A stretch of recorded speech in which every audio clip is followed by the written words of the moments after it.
Ина Гуменко од Молдавија во Штип дојде само заради пастрамалијата. 25-годишната студентка на медицина поминала речиси илјадници километри само за да го проба традиционалниот штипски производ. Am auzit despre Слушнав за пастрамалијата од интернет и од другарите и пријателите мои од факултет и разбрав дека се на 23-то место во светот за специјалитет на јадење. foarte bună și foarte delicioasă. Она што Гуменко се надевала, Штипи го возврати, па не можеше да остане рамнодушна на уникатниот вкус. Este foarte, foarte bună.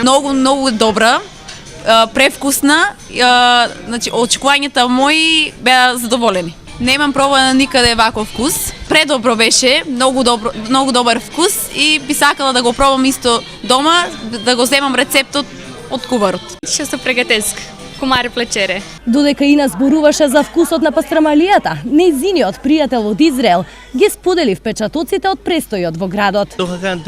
Ми се допадна многу јазикот македонски, ми изгледа многу интересен. Имам една интересна забелешка дека овде жените премногу зборуваат. Ваквата посета на туристите од различни земји во светот е доказ дека за пастрамалијата како штипски бренд се слуша надалеку и дека Штип зема значајно место во туристичката мапа на Македонија.